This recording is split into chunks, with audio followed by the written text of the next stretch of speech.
अवघ्या राज्याला हादरून सोडणाऱ्या बीड जिल्ह्यातील सरपंच देशमुखांच्या हत्या प्रकरणात 80 दिवसानंतर आरोपपत्र दाखल करण्यात आले। सीआयडीने दाखल केलेल्या आरोपपत्रात वाल्मिक कराड हाच संतोष देशमुख यांच्या हत्या प्रकरणाचा मुख्य सूत्रधार असल्याचं स्पष्ट म्हटलंय। कराडना सरपंच देशमुखांना मारण्याचे आदेश साथीदारांना दिले होते।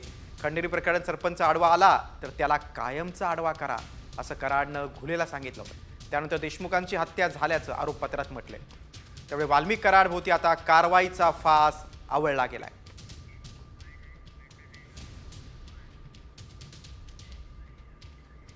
विष्णू चाटे, सुदर्शन घुले, प्रतीक घुले हे बाकीचे सगळे प्यादे आहे। तो वापरून घेणारा आणि वापरणारा एकमेव व्यक्ती म्हणजे वाल्मिक कराड आणि त्याच्यामुळे वाल्मिक कराड हा 100% यातला मास्टर माइंड आहे हे मी पहिल्या दिवसापासून म्हणत होतो आणि आता चार्जशीटमध्ये पोलिसांनी सुद्धा त्याच्यावरती मोहर लावलेली आहे।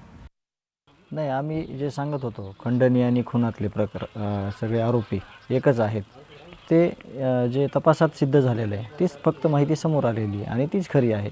म्हणून तुमची पहिली प्रतिक्रिया जे PCR झाले, जे MCR झाले त्याच्यातून ही माहिती समोर आलेली आहे। म्हणजे जे पहिला आरोपी ते शेवटचा आरोपी, मग सुरुवातीचे आरोपी कोण, मुख्य आरोपी कोण, यांनी ज्या भूमिका मांडल्या, ह्यांनी जे जाळं पसरवलेलं होतं त्याच्यातून ते सिद्ध झालेलं आहे आणि आम्ही देखील तेच म्हणत आहोत की हेच सगळे मुख्य सूत्रधार आहेत आणि त्या सूत्रधाराच्या संघटित